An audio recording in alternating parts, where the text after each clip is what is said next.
शिक्षित है, तो आपको ये उपदेश देने की ज़रूरत नहीं है और दूसरे को उपदेश देने से पहले क्या शुरुआत जो है वो अपने घर से करनी पड़ती है।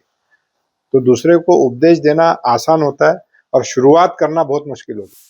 कि नवनीत राणा जी की निजी सोच हो सकती है, निजी राय हो सकती है, लेकिन मुझे ऐसा लगता है उनका जो तंज़ जो है, वो सीधा-सीधा मुसलमानों पर है। तो ऐसा बोलना कि भई आप ऐसा कर लो, वैसा कर लो, ये उपदेश देना ठीक नहीं है। सबका परिवार है, हिंदुओं का भी है और मुसलमानों का, और सब जो ये जो मामला जो है, ये निजी मामला है और सब अपनी-अपनी जो फैमिली जो प्लानिंग है, अपने-अपने बजट के हिसाब से करते हैं। पहले क्या देश में बहुत सारी चीज़ें होती थी, उसमें भी ये सब चलता था, लेकिन अभी ऐसा नहीं है।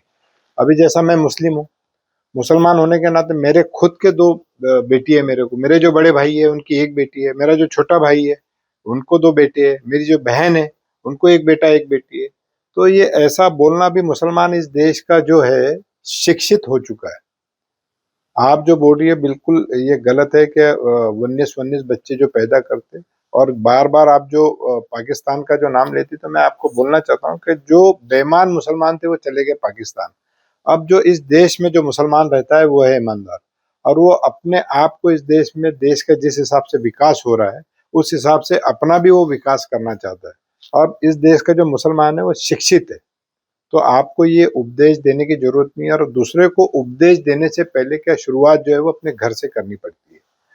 तो दूसरे को उपदेश देना आसान होता है और शुरुआत करना बहुत मुश्किल होता है। तो इस देश में, ये देश जो है ये विकास की ओर बढ़ चुका है। इसमें ऐसे भाषण देकर महाराष्ट्र में या देश में तेढ़ निर्माण नहीं करना चाहिए।